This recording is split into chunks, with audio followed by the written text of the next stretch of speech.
Hello friends, आप सभी का स्वागत है हमारे चैनल एजू फ्रेमवर्क में। और आज की इस वीडियो में हम सीखने जा रहे हैं कि मैनेजमेंट का क्या मतलब होता है, मीनिंग ऑफ मैनेजमेंट क्या है। तो मैनेजमेंट एक ऐसा प्रोसेस है जिसके अंदर हम डिज़ाइन करते हैं और मेंटेन करते हैं एक एनवायरनमेंट को।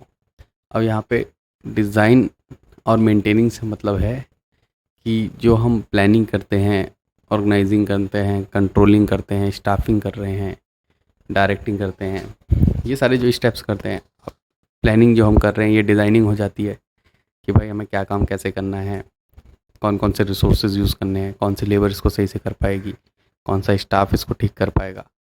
और इसी चीज़ को हम जब तक हमारा प्रोजेक्ट, हमारा टास्क पूरा नहीं होता, इसी चीज़ को हम इसी लेवल को मेंटेन करके रखते हैं। और इसमें सब मिलजुल के एक साथ काम करते हैं ताकि हमारी जो फर्म है उसको अच्छा प्रॉफिट अचीव हो सके और हमारा काम जो है वो टाइम पे हो जाए और कम से कम कॉस्ट के अंदर हो जाए।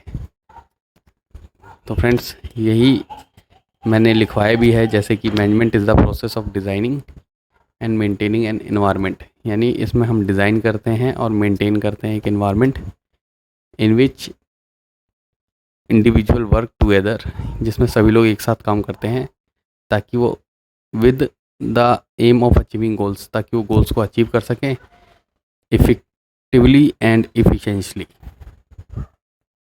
अब देखिए फ्रेंड्स, यहाँ पे एक वर्ड आया है जिसमें बच्चों को बहुत कन्फ्यूज़न रहती है रेगुलर ही कि इफ़ेक्टिवनेस और इफ़िशिएंटली क्या होता है।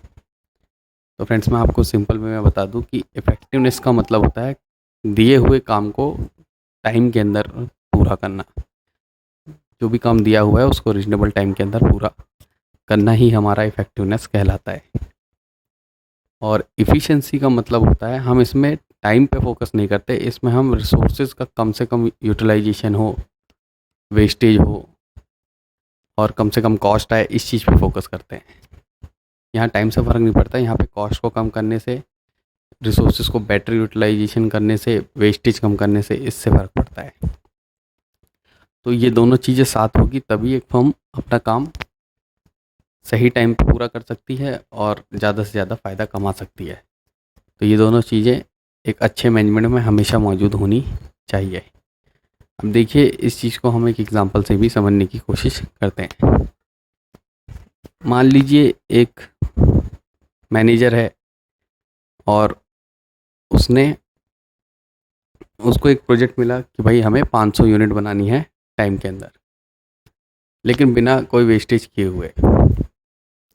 लेकिन जब काम शुरू हुआ 500 यूनिट बनाने का और इस काम को हमें करके 3 दिन में देना था, तो जब काम स्टार्ट हुआ इसको बनाने का तो उन लोगों ने 500 यूनिट तो बना दी, वो भी 3 दिन में। पर उन लोगों ने बहुत ज़्यादा वेस्टेज किया और रिसोर्सेज काफ़ी मिस हैंडलिंग रहे, यानी मटेरियल कुछ वेस्ट कर दिया, मशीनें ज़्यादा टाइम चला दी।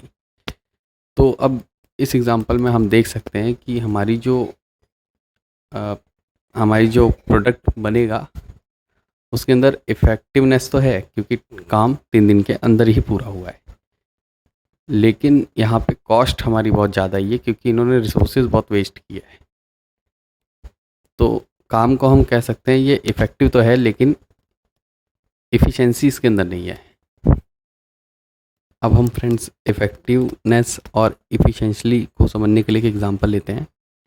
Smart industry is able to achieve the target production of 5000 units within the pre subscribe period.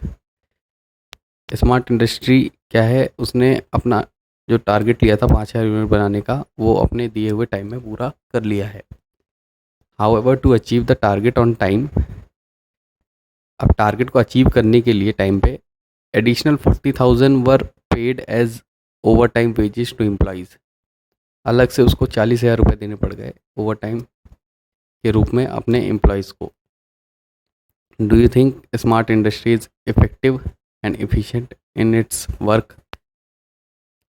तो क्या आपको लगता है कि जो स्मार्ट इंडस्ट्रीज़ है वो इफ़ेक्टिव और एफिशिएंट है अपने काम में? देखिए फ्रेंड्स, इसमें क्या है, उसने 5,000 यूनिट्स तो बना लिए अपने दिए हुए पीरियड के अंदर। तो यहाँ हम कह सकते हैं कि हाँ भाई ये इफ़ेक्टिव है, क्योंकि इफ़ेक्टिव में हमारा काम हमारे दिए हुए टाइम के अंदर पूरा होना चाहिए, चाहे कॉस्ट कितनी भी आए, तो इसने दिए हुए टाइम के अंदर ही काम को पूरा किया है, तो फर्म हमारी इफ़ेक्टिव है। लेकिन अगर हम बात करें इफ़िशिएंट की, तो इफ़िशिएंट नहीं है, क्योंकि उसी काम को करने के लिए इसने 40,000 रुपये एक्स्ट्रा वेस्ट किए, रिसोर्सेज एक्स्ट्रा बर्बाद हुए।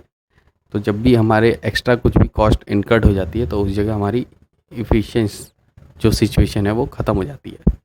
तो हम कह सकते हैं कि इस जगह की जो हमारी फर्म है वो इफ़ेक्टिव तो है, क्योंकि उसने टारगेट टाइम पे अचीव किया, लेकिन वो इफ़िशिएंट नहीं है, क्योंकि उसने उसी टारगेट को हायर कॉस्ट पे अचीव किया। तो मैं होप करता हूँ फ्रेंड्स आपको ये टॉपिक क्लियर हुआ होगा। इसी तरह की वीडियोस को देखने के लिए हमारे चैनल को सब्सक्राइब करें, ज़्यादा से ज़्यादा लाइक करें, ताकि हमारा मोटिवेशन बना रहे। वीडियोस को देखने के लिए थैंक यू फ्रेंड्स।